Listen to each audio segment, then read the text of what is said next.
إن الحمد لله نحمده ونستعينه ونستغفره ونعوذ بالله من شرور أنفسنا ومن سيئات أعمالنا. من يهده الله فلا مضل له ومن يضلل فلا هادي له، وأشهد أن لا إله إلا الله وحده لا شريك له، وأشهد أن سيدنا ونبينا محمدًا عبده ورسوله.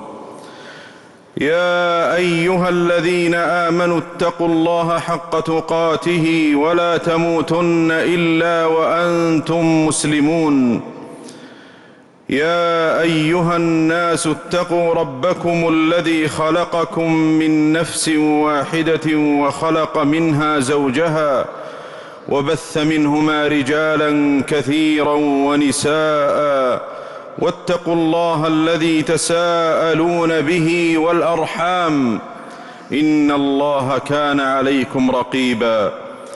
يا أيها الذين آمنوا اتقوا الله وقولوا قولا سديدا يصلح لكم أعمالكم ويغفر لكم ذنوبكم، ومن يطع الله ورسوله فقد فاز فوزا عظيما. أما بعد، فأوصي نفسي وإياكم بتقوى الله وعمارة السرائر، فإنها خير ما تتحلى به البواطن والضمائر، وإن طيب البواطن والجوانح لا يتضوع على الألسن والجوارح. قال جل شأنه: إن الذين آمنوا وعملوا الصالحات سيجعل لهم الرحمن ودًا. معاشر المؤمنين والمؤمنات،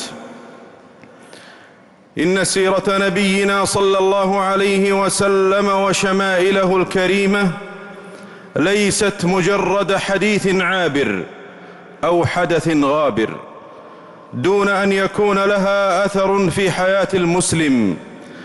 فقد جعل الله تعالى نبينا صلى الله عليه وسلم موضع القدوة والائتساء، كما قال جل شأنه: لقد كان لكم في رسول الله أسوة حسنة لمن كان يرجو الله واليوم الآخر وذكر الله كثيرا.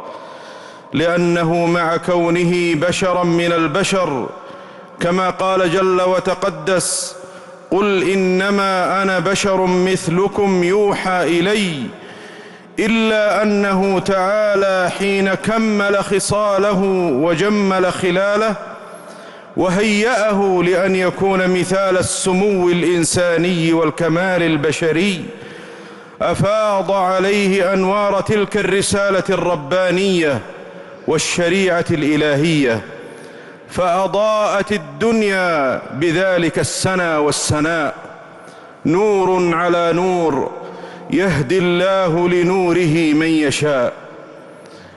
إن دواوين السنة والتاريخ والسير تحدثنا أنه صلى الله عليه وسلم كان رحمة للعالمين تسري على قدم وتتمثل في إيهاب بشر، وأنه كان نهرا دفاقا من الرأفة والرحمة والعفو وحسن الخلق ولين الجانب، وأنه كان نهرا دفاقا من الرأفة والرحمة والعفو وحسن الخلق ولين الجانب، لا تعرف القسوة سبيلا إلى قلبه، ولا ساقط القول طريقا إلى لسانه. فلم يكن صلى الله عليه وسلم بالفظ ولا الغليظ، ولم يكن عابس الوجه ولا متجهم المحيا ولا خشن القول والطبع. عن عطاء بن يسار رحمه الله قال: لقيت عبد الله بن عمرو رضي الله عنهما فقلت: أخبرني عن صفة رسول الله صلى الله عليه وسلم في التوراة.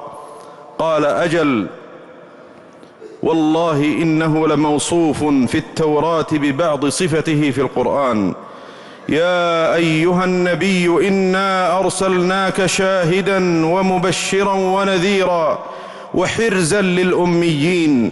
أنت عبدي ورسولي، سميتك المتوكل، ليس بفظ ولا غليظ ولا سخاب في الأسواق، ولا يدفع بالسيئة السيئة، ولكن يعفو ويغفر. ولن يقبضه الله حتى يقيم به الملة العوجاء بأن يقولوا لا إله إلا الله، ويفتح به أعينا عميا وآذانا صما وقلوبا غلفا. لقد كانت أخلاقه السمية وشمائله السنية من أعظم دلائل نبوته وصدق دعوته صلى الله عليه وسلم، وكأنما اجتمع فيه من الشمائل والفضائل ما تفرق في غيره من بني الإنسان اجتماع مجاري الماء في قرارة الوادي. بل كان محياه البهي ووجهه المشرق ينطق بالصدق، وتلوح فيه مخايله وتبرق منه أماراته. قال عبد الله بن سلام رضي الله عنه: لما قدم النبي صلى الله عليه وسلم المدينة انجفل الناس قبله، وقيل قد قدم رسول الله صلى الله عليه وسلم ثلاثا، فجئت في الناس لأنظر، فلما تبينت وجهه عرفت أن وجهه ليس بوجه كذاب. فلما تبينت وجهه عرفت أن وجهه ليس بوجه كذاب. فكان أول شيء سمعته تكلم به أن قال: يا أيها الناس، أفشوا السلام وأطعموا الطعام وصلوا الأرحام وصلوا بالليل والناس نيام تدخلوا الجنة بسلام.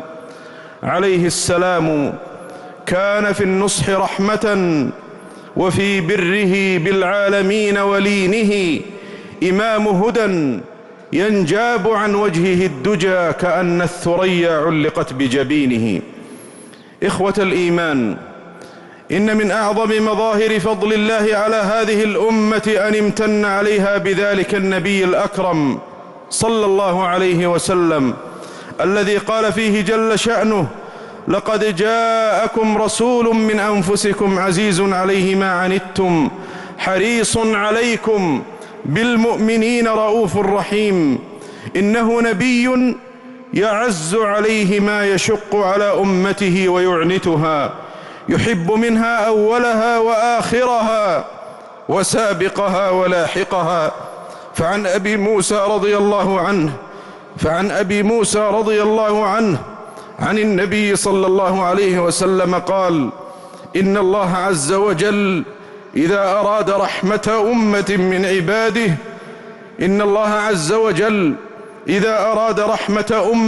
عباده قبض نبيها قبلها فجعله لها فرطا وسلفا بين يديها.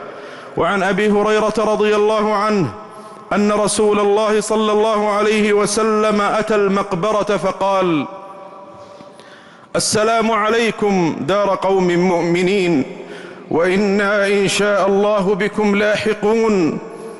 السلام عليكم دار قوم مؤمنين وإنا إن شاء الله بكم لاحقون. وددت أنا قد رأينا إخواننا. قالوا: أولسنا إخوانك يا رسول الله؟ قال: أنتم أصحابي وإخواننا الذين لم يأتوا بعد. إن ذلك النبي الكريم صلوات الله وسلامه عليه حقيق بأن يمتلئ القلب بحبه وتوقيره والشوق إليه، وأن يلهج اللسان بكثرة الصلاة عليه. فكيف إذا كان منه داني الدار قريب الجوار؟ وأبرح ما يكون الشوق يوما إذا دنت الديار من الديار. اللهم صل وسلم وبارك عليه. وإن لسان ميزان الحب الصادق هو المسارعة في طاعة المحبوب والسعي في نيل مرضاته. تأملوا قول كليم الله لربه: وعجلت إليك رب لترضى. فالمحبة الكاملة الصادقة مقرونة بشواهد صدقها وآثار تحققها. ومحبة النبي صلى الله عليه وسلم مع حب الله أجل ما يتعبد به المؤمن لربه ويفوز بمحبته وقربه، بل إن حبه صلى الله عليه وسلم من آثار حب الله تعالى، فإن النبي صلى الله عليه وسلم عند ربه بالمحل الأسنى والمنزل الأعلى. ومن صدق في محبة محبوبه أحب ما يحب ومن يحب، وأبغض من يبغض وما يبغض، كما أن المحب دائم الشوق إلى محبوبه، كثير اللهج به، شديد التوقير له. أما المحبة التي ليس لها أثر في واقع الحياة سوى العكوف على أطلال الرسوم الظاهرة والوقوف عندها، فهي محبة ناقصة. فمن كان هذا حاله في حبه فليكمل جوانب ذلك النقص في محبة سيد الخلق صلى الله عليه وسلم، فإن المحبة الصادقة باب واسع من أبواب المعية وبلوغ المنازل العلية. عن أنس بن مالك رضي الله عنه قال: جاء رجل إلى رسول الله صلى الله عليه وسلم فقال: يا رسول الله، متى الساعة؟ قال: وما أعددت للساعة؟ قال: حب الله ورسوله. قال: فإنك مع من أحببت. قال أنس: فما فرحنا بعد الإسلام فرحا أشد من قول النبي صلى الله عليه وسلم: فإنك مع من أحببت. قال أنس: فأنا أحب الله ورسوله وأبا بكر وعمر، فأرجو أن أكون معهم وإن لم أعمل بأعمالهم. وفقني الله وإياكم للزوم سنته واتباع ملته وكمال محبته. أقول ما سمعتم وأستغفر الله لي ولكم فاستغفروه، إنه كان عفوا غفورا.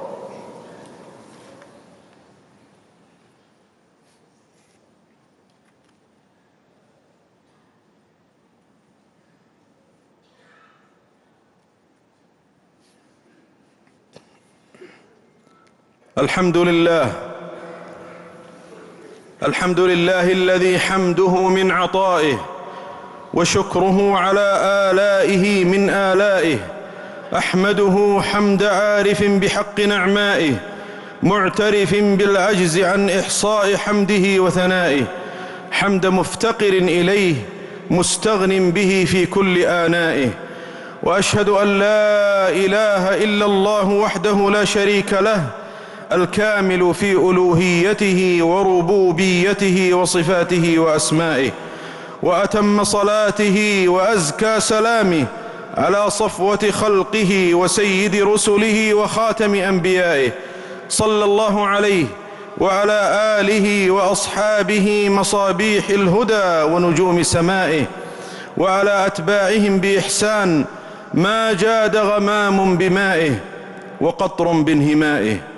أما بعد، معشر المؤمنين والمؤمنات، فإن نبينا صلى الله عليه وسلم قد اجتباه ربه بتلك الشمائل والفضائل من بريته، واصطفاه من خليقته ليكون واسطة عقد الأنبياء الكرام عليهم الصلاة والسلام، مبلغا عنه دينه الخاتم، ليعيد بتلك التعاليم الربانية صياغة الإنسان، ويرتقي به في مدارج كماله الإنساني إلى حيث أراد الله له أن يكون في هذه الدنيا، بعد أن انحط الإنسان قبل زمن رسالته إلى دركات من الجهل والظلم والظلام والوثنية. فلا غرو بعد ذلك أن تسير دعوته مسير الشمس، وأن تبلغ ما بلغ الليل والنهار في أزمنة غابرة تترامى فيها الأقطار وراء القفار والبحار، وأن تملأ الدنيا رحمة وعدلا وحضارة وعلما وإنسانية. فحقيق بالمسلم أن يجعل نبيه صلى الله عليه وسلم موضع اقتدائه ومحل ائتسائه، لينال بذلك شرف متابعته ويحقق صدق محبته. ثم اعلموا رحمكم الله أن الإسلام جعل حماية الأنفس وحفظ الأرواح من أعظم المقاصد والغايات، وشرع الأسباب المؤدية لتلك المسالك، وسد الأبواب المفضية لخلاف ذلك. فالوصية للمسلمين باتخاذ الأسباب الشرعية والصحية للمحافظة عليها، ومنها المبادرة بأخذ التحصينات واللقاحات، لا سيما في مواطن الزحام كالحرمين الشريفين ومواسم العمرة والزيارة. والله المسؤول أن يحفظنا وإياكم والمسلمين من كل سوء. عباد الله، إن هذا اليوم العظيم من الأيام تندب فيه كثرة الصلاة والسلام على سيد الخلق وصفوة الأنام، سيدنا محمد صلى الله عليه وسلم. يقول صلوات الله وسلامه عليه: إن من أفضل أيامكم يوم الجمعة فأكثروا علي من الصلاة فيه فإن صلاتكم معروضة علي. اللهم صل وسلم وبارك على سيد الأولين والآخرين وإمام المرسلين وخاتم النبيين ورحمتك للعالمين، عدد ما أحصاه كتابك وخطه قلمك ووسعه علمك، صلاة تترى إلى يوم الدين. اللهم ارض عن الصحابة أجمعين، وعن الخلفاء الراشدين والسادة المهديين خاصة، أبي بكر وعمر وعثمان وعلي، وعن سائر صحابة نبيك أجمعين، وعن آل بيته وسائر أصحابه والتابعين لهم بإحسان يا رب العالمين، وعنا معهم بفضلك وجودك ومنك يا أكرم الأكرمين. اللهم أعز الإسلام والمسلمين، اللهم أعز الإسلام والمسلمين، اللهم أعز الإسلام والمسلمين وأذل الكفر والكافرين، واجعل هذا البلد آمنا مطمئنا محفوظا مصونا وسائر بلاد المسلمين. اللهم انصر إخواننا في فلسطين، اللهم انصر إخواننا في فلسطين، اللهم اكتب نصرهم واجبر كسرهم وتول أمرهم، واجعل دائرة غضبك وانتقامك على عدوك وعدوهم يا رب العالمين. اللهم وفق ولي أمرنا خادم الحرمين الشريفين وولي عهده لما تحب وترضى، اللهم وفقهما لكل خير وأعنهما عليه. اللهم إنا نسألك أن تجعل أعمالهما خيرا في الدين والدنيا والعاجل والآجل، وأن تجعل فيها الخير والنفع للعباد والبلاد يا رب العالمين. اللهم إنا نسألك من خير ما تعلم، ونعوذ بك من شر ما تعلم، ونستغفرك لما تعلم، إنك أنت علام الغيوب. عباد الله، استديموا فضل ربكم بشكره، واحفظوا نعمته باتباع أمره، والهجوا بدعائه وذكره. سبحان ربنا رب العزة عما يصفون، وسلام على المرسلين، والحمد لله رب العالمين.